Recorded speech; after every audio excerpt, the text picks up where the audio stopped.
আসসালামু আলাইকুম। Ruhi kitchen fresh কুকিংয়ে আজ তোমরা এক ছোট্ট জাদু দেখবা। শুধু কিছু বাদাম, রসুন আর কাঁচামরিচ দিয়ে বানাবো একদম ঝাঁঝালো বাদাম ভর্তা, যেটা খেলে তোমরা বারবারই খেতে চাবে। আর আমার ভিডিওটা স্কিপ না করে পুরো ভিডিওটা দেখার অনুরোধ রইল। আমি এখানে কিছু পরিমাণ বাদাম নিয়েছি এবং এটাকে আমি এপিট ওপিট করে 5 থেকে 6 মিনিটের মতো ভেজে নিয়েছি।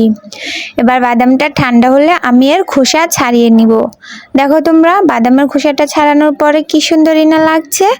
এবার আমি বাদামটা শিলনোড়ায় বেটে নিব, যাতে বাদামটা খুবই সুন্দর এবং মিহিম হয়ে যায়।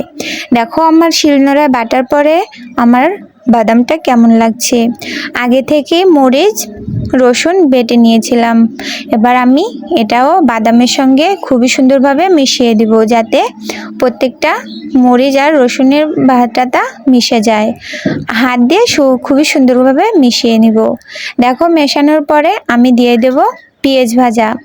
এটাও আমি সুন্দর করে বাদামের সাথে মিশিয়ে দেব। ভিডিওটা ভালো লাগলে লাইক ও শেয়ার করতে ভুলবে না। আরও সহজ এবং সুস্বাদু রেসিপির জন্য চ্যানেলটা সাবস্ক্রাইব করে রুহি কিচেনের সাথেই থাকুন। দেখা হবে আবারও পরবর্তী এক নতুন রেসিপি নিয়ে।